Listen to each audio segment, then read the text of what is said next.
Band on the left to complete a dream week for her. Here's Simon.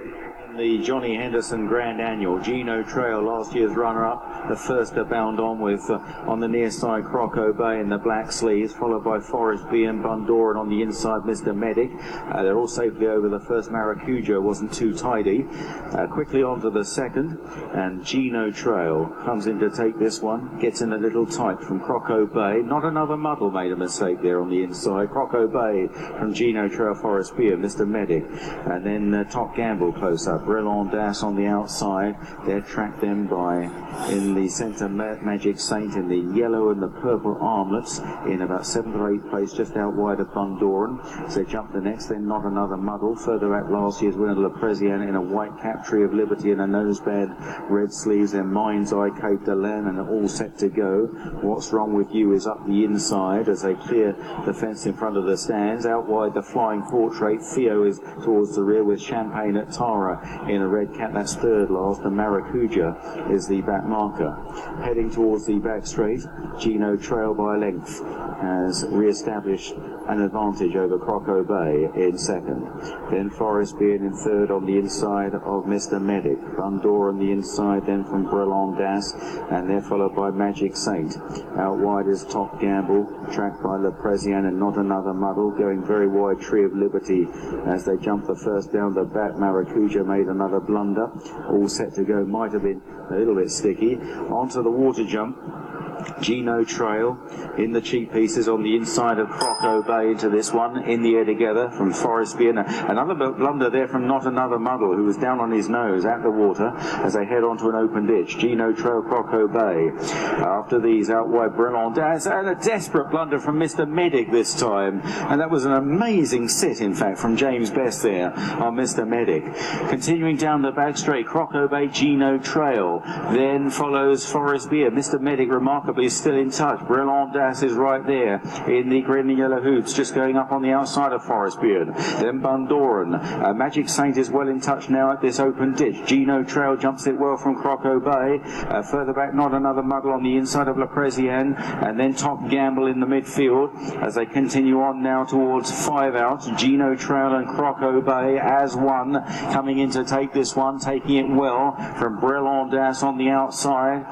Pulling up is all set to go at the back of the field. Maracuja is still last of all as they reach the top of the hill. Also towards the rear is the Flying Portrait and Cape de la as they now run on towards the next. This is 4 out, and Croco Bay has taken it up from Gino Trail there. A terrible mistake from Mind's Eye back in the field, and now starting down the hill towards 3 out, and Croco Bay and Keelan Woods chased now by Brillant Das in second place on the outside of Forest Beam, then Bundor on the inside. Magic Saint still there, followed by last year's winner La Presienne. Gino Trail struggling to go on the outside. Not Another Muddle is making a good effort now despite 1 or 2 errors, moving up into 4th or 5th place under Jamie Moore, and they're chased by Theo and after those Tree of Liberty inside the final 3 furlongs. 2 left to jump. Croco Bay from Brillant Das in second place. Bundoran, then Forest Beer, Not Another Muddle. La Presienne is running on well on the far side in the hands of Barry Garrity. What's Wrong With You for late headway. Magic Saint flattening out. Croco Bay the one to catch,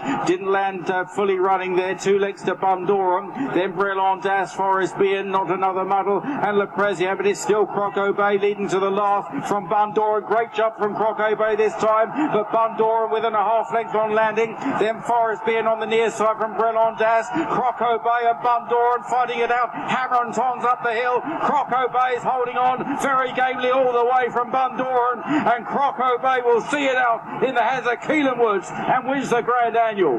From Bundoran in second place, Brillant Das in third, Forest Beard was fourth.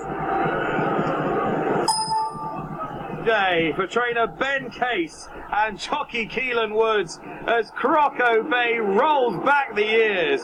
The old timer at 12 years old takes the Grand Annual. Yes, you read it right. 66 to 1 in the colours of Ben Case, the trainer's great long-time supporter, Lady Jane Grosvenor. Croco Bay, seen just once in 2 years, has obliged here.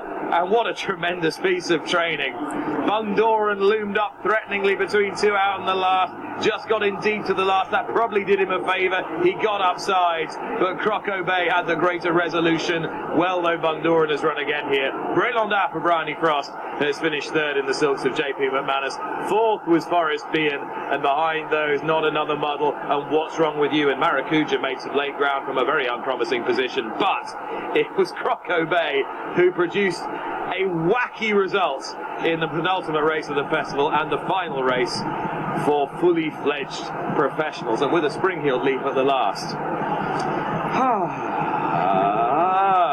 I always remember him winning in Ascot on, I think it was a seasonal return. He looked like he just joined in coming up the home straight. He absolutely romped home. I mean, clearly difficult to keep right, but on his day, he's a very talented horse. I interviewed Ben Case when he'd had a winner at Newbury the other day, and he told me rather sheepishly that was his first ever winner at the West Berkshire track.